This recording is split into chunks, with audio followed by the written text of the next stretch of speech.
Buenas tardes, estimados. Eh, Continuando con las afecciones del sistema musculoesquelético, habíamos dicho en la clase anterior que íbamos a hablar sobre las complicaciones más comunes que surgen a raíz, digamos, a veces de la movilización innecesaria muchas veces de los pacientes, sobre todo los pacientes que están lúcidos, que muchas veces, como no les duele la pierna, se ponen a hacer contorsionismo en la cama. Y bueno, muchas situaciones también suceden con los pacientes que están hospitalizados dentro de lo que es una terapia.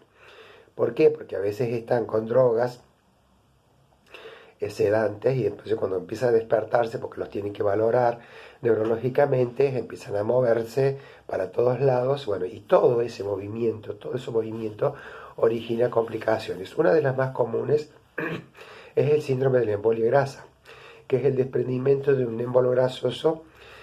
Sobre todo se da, digamos, en los huesos largos, se fracturan los huesos largos o la pelvis, y ese émbolo grasoso circula a través del torrente sanguíneo, ocasionando, digamos, entre otros, problemas respiratorios. Y hay una tríada, digamos, que ustedes tienen que tener en cuenta, porque es muy importante saberlo, que el síndrome de embolia grasa presenta insuficiencia respiratoria, una erupción petequial, que son una especie de manchitas así como de eh, así de color hemorrágico, digamos medio violáceo, que pueden estar en la zona conjuntival, a veces en el pecho, en la zona axilar, o también se pueden presentar, digamos, la cara anterior del tórax, ¿no es cierto?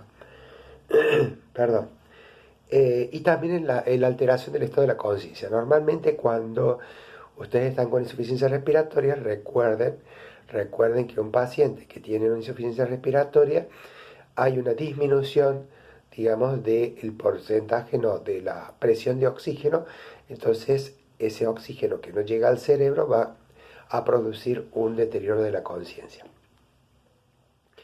Normalmente hay otros también síntomas que pueden asociarse, como son el aumento de la frecuencia cardíaca, bueno, la confusión, la desorientación, el coma. Normalmente cuando hay pacientes, por ejemplo, que están en un área de traumatología y comienzan con estas situaciones, hay que tener cuidado porque, bueno, es un indicativo, digamos, de que están transitando por una embolia grasa.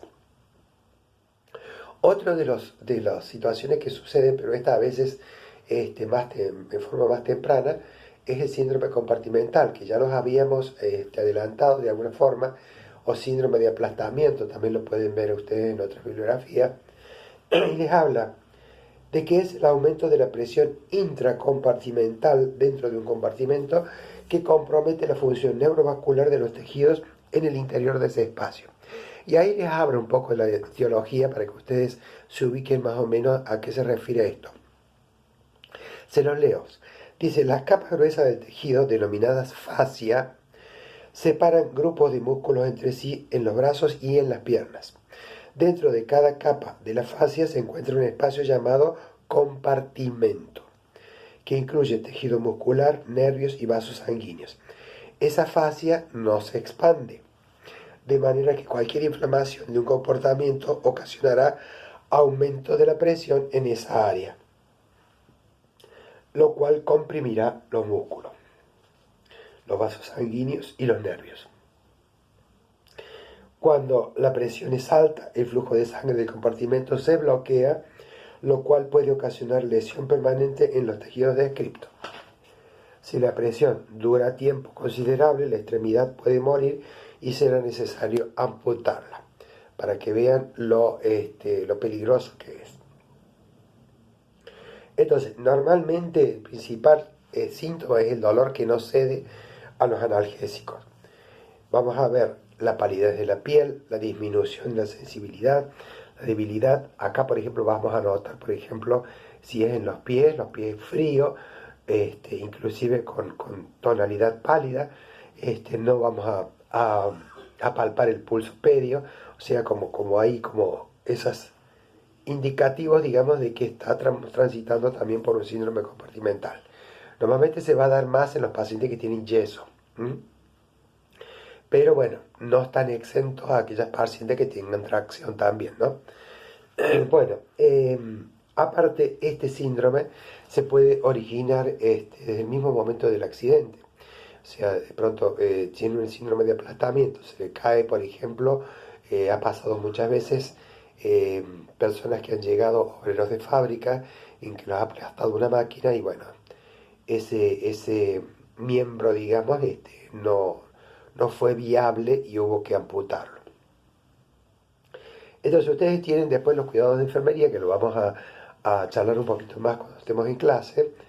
Se darán cuenta que aún sigo disfónico, eh, no quiero exigir mucho la voz. Entonces, un poco las recomendaciones, ¿no es cierto?, que dice, por ejemplo, informar al paciente que tiene un yeso acerca del riesgo de hinchazón.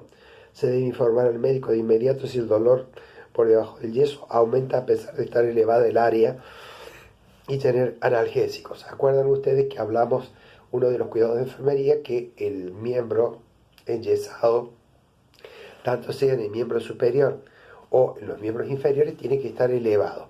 Normalmente cuando, por más que tenga cabestillo el paciente, solemos ubicarle una especie de almohada o algo abajo del brazo para que mantenga esta posición a, en ángulo recto, ¿no es cierto?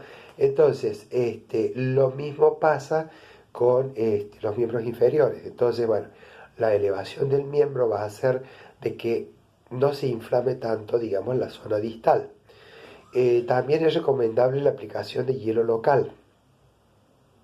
Siempre cuando nosotros vemos un paciente que está enyesado, normalmente el traumatólogo hace una marca con un fibrón en la zona donde está la fractura.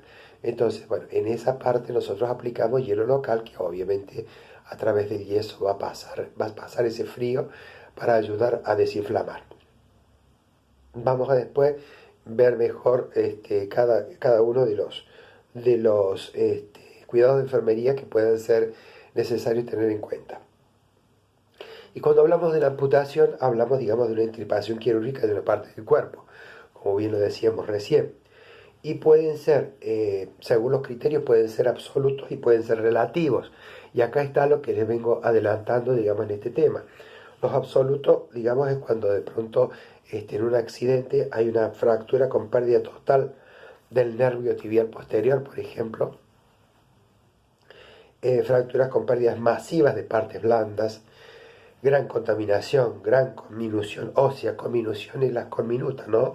El destrozo, digamos, del hueso, digamos, que se transforma en partículas. Entonces, todos esos van a ser criterios absolutos que van a determinar que en el mismo momento sea amputado ese miembro, porque obviamente no va a haber forma de poder salvarlo. Cuando es relativo, quiere decir de que si el paciente ha pasado, digamos, por una etapa en donde se ha visto comprometido, digamos, ese miembro, pero que de pronto todavía hay pulsos periféricos, todavía hay calor, digamos, en la circulación, a veces se puede esperar, ¿no es cierto? Se puede esperar. Entonces, por eso dice, fracturas con más de 8 horas de evolución, fracturas con politraumatismo severo asociado, severo aplastamiento homolateral del pie, por ejemplo. A veces se espera, digamos, un determinado tiempo, entonces no es tan urgente como el absoluto. Entonces, hay es muy común también que la amputación se dé por infecciones por anaerobios, ¿no? O la gangrena gaseosa, que ustedes también lo deben haber escuchado nombrar, que es una infección muy severa y temida que se asocia con la mortalidad muy elevada, ¿no? Entonces, todo esto va a llevar, digamos, a un criterio absoluto de amputación. Después vamos a tener, digamos, todos los tipos de amputación que pueden ser abiertas, cerradas, congénita, primaria, secundaria, que bueno, lo vamos durante la clase lo vamos a desarrollar, si es posible hoy, y si no lo haremos la semana que viene, no hay problema. para de pronto ir dándole un final, por así decirlo, a este tema. Porque después vamos a tener los tipos de amputación, cuál es la rehabilitación del amputado y los cuidados de enfermería. Recuerden de que hay una situación muy puntual de que el paciente siente el dolor del miembro fantasma, como se llama. Él siente que le duele el pie y resulta que el pie no lo tiene. Entonces, bueno, hay una situación también psicológica que la tiene que manejar salud mental, sobre todo cuando hay que informarle al paciente que ya no tiene o le tienen que amputar su miembro si el paciente está lúcido. Entonces, bueno, muchas veces el médico explica de que ante determinadas situaciones de infección, conviene amputar el miembro antes de que esa infección se generalice en la sangre y pueda morir. Entonces muchas veces por ese lado el paciente entra en el convencimiento de que, bueno, antes de perder la vida prefiere perder una pierna o un brazo. Entonces, bueno, ya vamos a hablar mejor de este tema. Por ahora no quiero exigirme más por mi forma de hablar, que ustedes me notan de que estoy todavía resfriado. Así que, bueno, nos encontraremos en clase.